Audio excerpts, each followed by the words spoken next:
नमस्कार दोस्तों, मैं निशांत मिश्रा स्वागत करता हूं आप सभी का इन्फोटेरिया में। दोस्तों, पिछले कुछ दिनों में बीपीएससी टीआरई 3.0 का रिजल्ट आने की बात कही गई थी। अभी तक में इसका आंसर शीट आया है और रिजल्ट अभी तक नहीं आया है। लेकिन जब से आंसर शीट आया हुआ है, बच्चे उथल पुथल में हैं, असमंजस में हैं, उलझे पड़े हुए हैं। उनको ये समझ में नहीं आ रही है कि उनको जो नंबर आया हुआ है उससे वो कट ऑफ क्लियर कर पाएंगे या नहीं। वो खुद दुविधा में फंसे हुए हैं। वो यूट्यूबर को देख देख करके अपने आप को संतोष दिलाने का काम कर रहे हैं। और जब मैं पिछली बार कट ऑफ के बारे में बताया था तो कुछ लोग मेरे चैनल को अनसब्सक्राइब कर दिए थे, ये सोच करके कि मैं जो बता रहा हूँ वो शायद गलत बता रहा हूँ। लेकिन मैं कैसे समझाऊं उनको कि जो यूट्यूबर का देख करके अपना वो कट ऑफ प्रेडिक्ट कर रहे हैं, भले ही उनके पास सब्सक्राइबर ज़्यादा हो तो व्यूज़ ज़्यादा आता हो, लेकिन वो जो पोल कंडक्ट करवाते हैं, मुझे भी पता है उस पोल में जो लोग वोट करते हैं बहुत सारे ऐसे लोग होते हैं जो फेक होते हैं, जो सिर्फ ऐसे अपने मन से वोट कर देते हैं जिसका वास्तविकता से कोई लेना देना नहीं होता है। लेकिन यूट्यूबर उसी को मान करके अपना एक कट ऑफ निकालते हैं। कट ऑफ इतना ज़्यादा बता देते हैं कि बच्चे को पछता नहीं है, लेकिन फिर भी विश्वास करते हैं। और मैं जो पोल करवाता हूँ या फिर मैं जो सर्वे करवाता हूँ उससे प्रेडिक्ट करता हूँ कट ऑफ के बारे में, तो वो जेन्युइन बच्चे होते हैं, वो मेरे कंटेक्ट के बच्चे होते हैं। मैं जिन्हें जानता हूँ, मैं जिसके बारे में अच्छी तरह से परख लेता हूँ कि बच्चे जेन्युइन है या फिर इंटेलेक्चुअल है, उसका लेवल आईक्यू जो है वो कुछ हद तक सही है, वो जो भी बोलेगा वो सही बोलेगा। ऐसे बहुत सारे बच्चों का ग्रुप है और ग्रुप से मैं सर्वे निकालता हूँ और फिर मैं कट ऑफ बताता हूँ। भले ही आपको नहीं पता हो, इसलिए आपको लग रहा हो कि गलत बता रहा हूँ, बट मैं जो बताता हूँ वो रियल बेसिस से बताता हूँ। ठीक है, भले ही आपको अच्छा नहीं लगा हो तो आपने सब्सक्राइब कर दिया, मुझे से कोई प्रॉब्लम नहीं है, क्योंकि मैंने कभी आपको बोला भी नहीं है कि अपने चैनल को सब्सक्राइब कर दीजिए। ठीक है, आप अपने मन से किए थे, फिर अपने मन से सब्सक्राइब कर दिए, मुझे इससे कोई दिक्कत नहीं है। मुझसे रहा नहीं गया। बच्चे बहुत उदास हैं, दुख हैं, उनको समझ में नहीं आ रहा है कि क्या करें। कट ऑफ के भरोसे जो बताया गया उसके भरोसे रहे या फिर आगे का तैयारी करें, क्योंकि अगला एग्जाम भी बहुत ही करीब है। तो फिर वो खुद अपने में फंसे हुए हैं, उलझे हुए हैं। तो मेरे को रहा नहीं गया, तो मैंने पहले बोला हुआ था कि मैं कट ऑफ के बारे में कभी नहीं बताऊंगा, क्योंकि मैंने खुद इस वीडियो में बताया हुआ था कि कट ऑफ कोई प्रेडिक्ट नहीं कर सकता है। इवन जो बीपीएससी में बैठे हुए अधिकारी हैं उनको ही पता नहीं होता है कि कट ऑफ कैसे निकाला जाता है और क्या कट ऑफ रह सकता है। बट यूट्यूबर्स जब से आया हुआ है, आंसर की बात हुई हो या फिर आपके रिजल्ट आने की बात हुई हो, बहुत सारे यूट्यूबर्स कट ऑफ निकालने वाला जो खेल खेलना शुरू कर दिए हैं और बच्चे देख देख करके उसको घबराए हुए हैं। इसलिए मुझे आज ये बताना पड़ रहा है कि जो भी बच्चे दुखी हैं, निराश हैं, उदास हैं, उनको कट ऑफ को लेकर के बहुत वो चिंताजनक स्थिति में चले गए हैं कि समझ में नहीं आया कि कट ऑफ को क्लियर कर पाएंगे या नहीं कर पाएंगे। तो मैं बस उनके तसल्ली के लिए, मैं ये नहीं बोलता हूँ कि मैं जो बोलूँगा वो सही बोलूँगा, ये 100% वो सही ही रहेगा, ऐसा मैं दावा नहीं करता हूँ।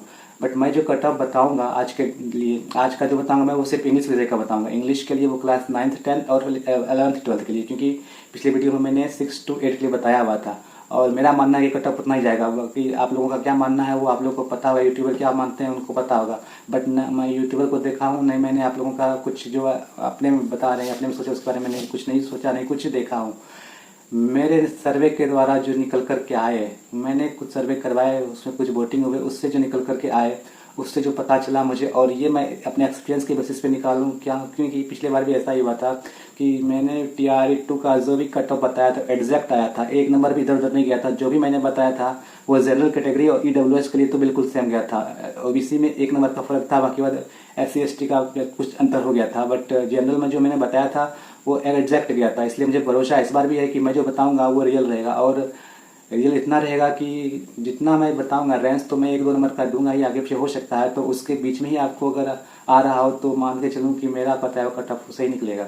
ठीक है, फिर बाद में ये मत बोलना कि आपने बताया था नहीं आया था। तो मैं पहले ही क्षमा मांग लेता हूँ कि अगर नहीं आए तो इसमें मैं कुछ नहीं कर सकता। मैं बताना चाह भी नहीं रहा था, बट मैं पर्सनली इतना मजबूर हो गया बताने के लिए कि मैं सोचा कि बता ही देता हूँ ताकि आप लोग को भी थोड़ा तसल्ली मिले। भले ही वो झूठी तसल्ली हो, लेकिन थोड़ा तसल्ली तो जरूर मिले, क्योंकि यूट्यूबर को देख देख करके आप लोग खुद कन्फ्यूजन में आ गए हो। तो मेरा एक कर्तव्य बनता है कि आप लोग को क्लियर करता चलूँ, क्योंकि मेरे साथ आप जुड़े हुए हो। बहुत सारे ऐसे बच्चे जो कि मेरे साथ बहुत दिन से जुड़े हुए हैं, वो मुझे जानते हैं। मैं फेक चीज़ नहीं करता हूँ, जो भी करता हूँ जनरली करता हूँ।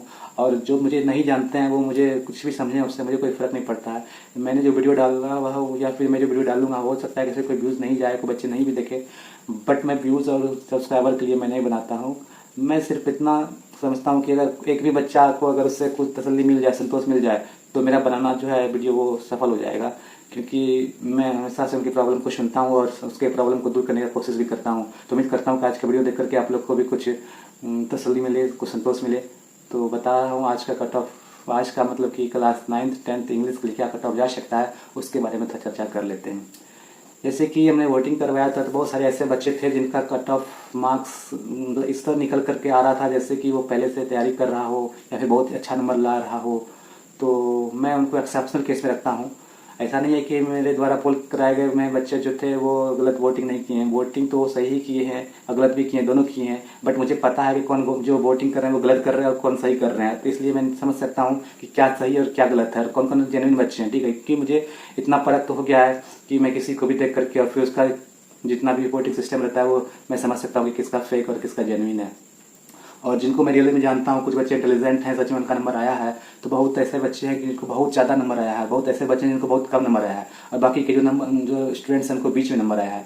तो मैं कम वाले को भी नहीं मानता हूँ और ज़्यादा वाले को भी नहीं मानता हूँ, क्योंकि दोनों एक्सेप्शनल होते हैं। जो बीच का होता है, कम और ज़्यादा वाला का जो बीच में होता है, उसमें से प्रेडिक्ट कर सकते हैं कट ऑफ क्या आवश्यकता है। तो उसका भी कुछ फार्मूला होता है। कट ऑफ ऐसे नहीं निकाला जाता है कि कुछ भी मुँह से बोल देना, ऐसा नहीं होता, इसका फार्मूला होता है। बट मेरा जो करने का या मेरा जो कट ऑफ निकालने का फार्मूला है वो ये है कि जो सबसे ज़्यादा है वो तो मान लीजिए एक्सेप्शनल है, वो ज़्यादा परसेंटेज नहीं रहता, 4-5% रहता है, तो फिर वो तो टॉप लेवल में चला गया, उनको छोड़ देते हैं। और जो कम वाले हैं उनको भी तो निकाल ही देते हैं। मिडिल में देखते हैं कि कितना सीट है, ठीक है, और किस सब्जेक्ट के लिए और कितना कैटेगरी के लिए क्या क्या है, इस प्रबंध किया गया है, और पिछले बार का कट ऑफ क्या रहा है, और क्वेश्चन का जो लेवल था वो क्या था, और ज़्यादा बच्चे को कितना के रेंज में आ रहा है। उस बेसिस पे हमने डिसाइड किया है कि जो कट ऑफ हो सकता है इस बार का क्लास 9th और 10th के लिए इंग्लिश के लिए, वो यूआर मेल का ज़्यादा रहेगा बनस्पत की कैटेगरीज में। क्योंकि यूआर का कट ऑफ ज़्यादा जाने का एकमात्र कारण ये भी है कि यूआर में सभी लोग फाइट करते हैं, जितने भी अदर स्टेट से लोग आए हुए होते हैं वो सभी यूआर में ही फाइट करते हैं, और कुछ जो बिहार के रहने वाले हैं वो भी यूआर में फाइट करते हैं, तो उनके कट ऑफ हो जाता है। बट अगर उसके बाद कैटेगरी को देखें तो इसमें फ़ायदा हो जाता है, क्योंकि यहाँ पे सीट भी ज़्यादा रहता है और फाइट करने वाले भी बिहार के ही लोग रहते हैं। और बाहर के लोग को देखा गया है कि वे लोग पहले से तैयारी करते हुए आए इस चीज़ को, टेजिटिव या पॉजिटिव हो, उनका लिटरेचर सब्जेक्ट पहले से पढ़ा हुआ रहता है, क्योंकि और भी एग्जाम्स होते हैं टीचर्स वाले, तो उन सबका एग्जाम का वो तैयारी करते हुए बहुत दिनों से आ रहे होते हैं। तो इस हिसाब से उनका लिटरेचर भी सही हुआ करता है और ग्रामर भी उसका सही हो गया करता है, क्योंकि बहुत सारे एग्जाम उन्होंने फेस करके यहाँ पे आया हुआ होता है। तो ऑब्वियस सी बात है उनका तो मार्क्स अच्छा आएगा ही आएगा। तो ऐसे भी कुछ लोग हैं जो कि वो एक्सेप्शनल में आते हैं, तो उनका तो कन्फर्म है कि हो ही जाएगा। जो अनफेमिलियर हैं, जिनको भी कोई पता नहीं लिटरेचर क्या होता है, लिटरेचर से क्या पढ़ना है, उनको सिलेबस पता नहीं, किसी को ग्रामर का पोर्शन पता नहीं है, बस कुछ जो जानकारी था उसके द्वारा कुछ बनाए, कुछ तो करवा करके आए, तो उनको खुद में कॉन्फिडेंस नहीं था कितना मार्क्स आएगा। बट आंसर किए आने के बाद उनका कुछ पता चला है कि कितना मार्क्स उनको आ रहा है। अब उनको समझ में आ रहा है कि कट ऑफ क्लियर कर पाएंगे या नहीं कर पाएंगे। तो इस हिसाब से मैं बता रहा हूँ कि जो मेल का या फीमेल का जाएगा यूआर में, वो ज़्यादा जाने वाला है वनस्पत की कैटेगरीज में। तो इस बार का जो कट ऑफ होगा यूआर के लिए, मेल के लिए, वो मेरे हिसाब से रहने वाला है 9th 10th के लिए वो 64 के लमसम रहेगा। 1-2 नंबर इधर उधर हो सकता है, मैं एग्जैक्ट नहीं बता सकता हूँ, क्योंकि 1-2 नंबर इधर उधर हो सकता है, क्योंकि पिछले बार भी कैटेगरीज में 1-2 नंबर हुए थे, मैं मान रहा हूँ इस बात को। और फिर गर्ल्स का भी ज़्यादा कुछ अंतर रहेगा नहीं 9th 10th में, क्योंकि इसका जो पेपर का लेवल था वो थोड़ा टफ था। जैसे कि बच्चों के द्वारा बताया जा रहा है कि सबसे ज़्यादा टफ अगर है तो वो इंग्लिश का था इस बार, और इंग्लिश में जो 9th 10th का था वो सबसे ज़्यादा टफ था। मतलब मान के चलें तो ये पूरे बीपीएससी टीआरई 3 के सबसे टफेस्ट पेपर में आता है ये वाला 9th 10th का इंग्लिश सेक्शन। तो इस हिसाब से सबसे कम कट ऑफ जो जाएगा इसका इंग्लिश का ही जाएगा और 9th 10th का ही जाएगा। और इस लिहाज से मैं बता सकता हूँ कि इसका कट ऑफ कम जाएगा, और कट ऑफ इतना भी कम नहीं जाएगा कि बच्चे कुछ भी अपने आप को आशा में रख लें, मान करके चल लें, तो इतना भी नहीं जाएगा। बट कट ऑफ वो 64 जाएगा मेरे हिसाब से बॉयज़ का, मेल का, और फीमेल का 1 नंबर का कम हो सकता है या नहीं भी हो सकता है, क्योंकि इसमें बहुत तगड़ा कंपटीशन, सबका नंबर लमसम आया है, बराबर का है, मतलब ज़्यादा भी नहीं आया है और कम भी नहीं आया है, लेकिन एक ही नंबर बहुत लोग फाइट करेंगे। तो गर्ल्स का मान के चलें 63 आ सकता है, 63 गर्ल्स का कट ऑफ रह सकता है, 64 मेल का कट ऑफ रह सकता है यूआर में। फिर कैटेगरी में देखेंगे तो फिर डिफरेंस आएगा, थोड़ा बहुत ही आएगा। ऐसे तो कैटेगरी में बहुत ज़्यादा डिफरेंस आ जाता है और सब सब्जेक्ट में, बट इस बार इसमें नहीं आएगा, ज़्यादा नहीं आएगा, इसमें 5-6 नंबर आ सकता है। तो मेरे हिसाब से जो EWS का रहेगा मेल के लिए कट ऑफ वो 58 रहेगा, ठीक है, और इतना ही कट ऑफ फीमेल के लिए भी रहेगा EWS कैटेगरी में। ओबीसी का भी देखें तो वो भी इक्वली EWS के ही बराबर रहेगा, वो भी 58 ही रहने का चांसेस है, और फीमेल में भी 58 ही रहने का चांसेस है। मतलब 58 आपका EWS मेल फीमेल हो या फिर ओबीसी और फीमेल मेल कुछ भी हो, तो अगर 58 नंबर है तो फिर आप सेफ मान सकते हैं अपने आप को, इतना तो कट ऑफ जाएगा ही जाएगा। 1-2 नंबर हो सकता है, वो मेरे को कंफर्म नहीं है कि इतना ही जाएगा, बट मेरा मानना है 58 ही जाना चाहिए। उसके बाद नीचे जैसे आते चलेंगे फिर EBC का कैटेगरी है, BSc का ST है, तो उसमें कुछ अंतर आएगा। तो EBC में कुछ मान के चलिए कि OBC से 5 नंबर का मान करके चल सकते हैं आप लोग। जैसे कि OBC में मैंने 58 बताया, तो EBC में 53 मान लीजिए, 53 आ सकता है। फिर फीमेल में 2 नंबर और घटा लीजिए तो 51 EBC फीमेल के लिए। SC और ST में कम जाएगा और ये अनप्रेडिक्टेबल है। मैं इसका नहीं बताऊंगा क्योंकि ये कभी भी सही नहीं हो सकता है। मैं इसलिए नहीं बताना चाहता हूँ क्योंकि मैंने खुद एक्सपीरियंस किया है। पिछली बार मैंने बताया था जो कि गलत हो गया था, इसलिए मैं गलत चीज़ नहीं बताना चाहूँगा। बट ये अनप्रेडिक्टेबल है, कभी ST का ज़्यादा चला जाता है, कभी SC का ज़्यादा चला जाता है। तो जैसा सीट रहता है और जितना एप्लीकेंट फॉर्म फिल किया हुए रहते हैं उस हिसाब से उसका कट ऑफ निकलता है। तो अंदाज एक लगा सकते हैं कि EBC से कम ही रहेगा, 4-5 नंबर कम SC का मान के चलिए, 1 नंबर ST का चलिए, उस हिसाब से आप कैलकुलेट कर लीजिए कि EBC का कितना था और SC ST का कितना रह सकता है। फीमेल में 1-2 नंबर का अंतर रहेगा, इससे ज़्यादा नहीं रहेगा। मतलब 40 के लमसम अगर आपका नंबर है, आप कैटेगरी से आ रहे हैं, ST हो या ST फीमेल हो या फिर SC ST में, तो 40 से 45 के बीच में अगर आप आ रहे हो तो फिर आप सेफ जोन में आपका 9th 10th में अंग्रेजी में आराम से हो जाएगा। आप घबराए नहीं, आपको अगर इतना मार्क्स है तो आप निश्चिंत रहें। फिर बात करते हैं थोड़ा 11th 12th का। 11th 12th में अगर इंग्लिश का देखें तो भले इसका पेपर का लेवल इजी था कंपेरेटिवली 9th to 10th के, लेकिन इसमें क्या होता है कि बहुत कम ही बच्चे अपियर होते हैं एग्जाम में, क्योंकि इसमें +2 लेवल को पढ़ाना होता है तो उसके लिए MA क्वालिफाई होना चाहिए। बहुत सारे बच्चे ऐसे हैं कि जिनका ग्रेजुएशन ही हुआ होता है, MA नहीं किए हुए होते हैं, तो 11th 12th के लिए एलिजिबल नहीं है। इसमें कम बच्चे अपियर होते हैं, तो कम बच्चे अपियर होने के कारण जो इसका कट ऑफ ज़्यादा नहीं जाता, कट ऑफ कम ही रहेगा। लेकिन पेपर का लेवल इजी था तो जो भी पढ़े हैं उनका पेपर अच्छा ही गया होगा। तो जो भी अपियर हुए तो उसी के बीच में कंपटीशन है, और कंपटीशन ज़्यादा भी है और एक तरह से मानिए कम भी है। ज़्यादा इसलिए है क्योंकि जो भी पढ़े हुए हैं तो पूरा ही पढ़े हुए हैं, और जो कम इसलिए है क्योंकि कम ही बच्चे अपियर हुए हैं।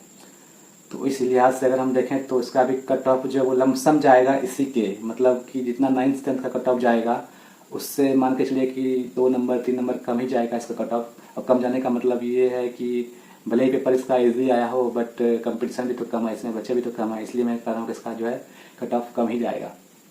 जैसे 64 बताया था मैंने 9th 10th में UR मेल के लिए, तो इसमें 3 नंबर से घटा लीजिए तो 61 मान करके चलिए आपका UR मेल के लिए हो सकता है इसमें कट ऑफ। और फिर उसी तरह से 1 नंबर घटा लीजिए फिर फीमेल के लिए, तो 61 था मेल तो 60 आ गया आपका फीमेल का कट ऑफ। फिर EWS में कुछ तो माइनस होगा, 5-6 नंबर घटा लीजिए, उसमें भी 5 ही नंबर घटाइए तो 56 मान करके चलिए फिर आपका EWS मेल का, फिर वही 56 आपका EWS फीमेल का। OBC का भी सेम रहने वाला है, 56 से 2 नंबर घटा लीजिए या 1 नंबर घटा लीजिए, 54 मान करके चलिए OBC के लिए मेल का 54 और फीमेल का भी सेम 54, ठीक है। EBC का 5-6 नंबर से घटा लीजिए तो 48 अगर नंबर हो, 48 हो तो फिर आप EBC मान के चलिए मेल का, फिर 2 नंबर घटा लीजिए 46 अगर हो तो फीमेल का। और SC वाले का सेम केस है कि उसमें कभी ST का कम चला जाता है तो कभी SC का कम चला जाता है। तो ये डिपेंड करता है कि नंबर ऑफ एप्लीकेंट कितना था, कितना लोग एग्जाम दिए हुए थे और कितना सीट है, उस पर डिपेंड करता है। तो इस पर फिर से कुछ ही बताना ये मूर्खता ही होगा, और मैं नहीं समझता हूँ कि मैं कुछ आपको गलत बता करके आपको गुमराह करूँ, क्योंकि मैं पहले ही बताऊँ कि मैं जो भी बताऊँगा जेन्युइन बताऊँगा, बेस्ड ऑन होगा जो कि मैंने खुद से सर्वे करवाया है, ठीक है। भले ही नंबर ऑफ उसमें सर्वेयर कम हो बट उससे एक अंदाज़ा लगाया जा सकता है कि कितना परसेंटेज बच्चा कितना नंबर ला रहा है, किसके रेंज में आ रहा है, तो उस हिसाब से मैंने ये सब आपको बताया है। तो फिर अगर मान करके चलें तो इसमें वही हाल है कि अगर 38 के लमसम है और 45 के बीच में कैटेगरी में SC हैं ST हैं या फिर मेल फीमेल हैं, उसमें से अगर हैं तो आपका आराम से हो जाएगा। और फिर मैंने और सब कैटेगरी के बारे में बता ही दिया, तो इसमें 61 है मैक्सिमम बताया मैंने जनरल मेल के लिए। तो जी 61 आपका 11th 12th के लिए और 64 आपका 9th 10th के लिए। अगर इतना मार्क्स है आपका और इससे अगर ज़्यादा मार्क्स है तो अपने आप को सुरक्षित महसूस करें। आपका दिन बहुत ही अच्छा होने वाला है, भविष्य में आप टीचर बनने वाले हैं। आपको बहुत बहुत शुभकामनाएं, धन्यवाद। और जिनका नंबर इससे कम है तो उनके लिए भी एक छोटी सी बात है कि अगर कम है तो आपको घबराना नहीं है, क्योंकि अगला वैकेंसी साथ में ही है, मतलब कि 2 महीने के बाद फिर से वैकेंसी आ रही है और फिर से आपको उतना ही मौका मिलेगा। आपने इस बार जो पढ़ा है उसका फ़ायदा आप दूसरे वैकेंसी में निकाल सकते हैं। आपको तो सब कुछ पता ही है, जितना कैसा क्वेश्चन पूछा जाता है, क्या आपने पढ़ा हुआ है, अगर इस चीज़ को अच्छे से अगर समझ जाएँ तो फिर हो सकता है कि अगला जो वैकेंसी आ रहा है उसमें आपको फ़ायदा मिल जाए और आपका विषय पक्का हो जाए। तो दूसरे को देख करके जलन भी नहीं करना है और घबराना भी नहीं है, डिमोटिवेट नहीं होना है। ये आपका हाई टाइम है आपको मोटिवेट रहने का। आप मेहनत अपना जारी रखें और कोशिश करें कि अगला जो वैकेंसी उसमें अपना एक्सेप्ट पक्का कर सकें। इतना ही बताना था। बाकी आपको अगर सही लगे तो ठीक, विश्वास कीजिए मेरे पे, अगर गलत लगे तो कोई बात नहीं, मैं तो अपने तरफ से बताया हूँ। जिनको सुनना होगा सुनेंगे, नहीं सुनना होगा तो फिर मैं उनको कुछ नहीं बता सकता हूँ। धन्यवाद।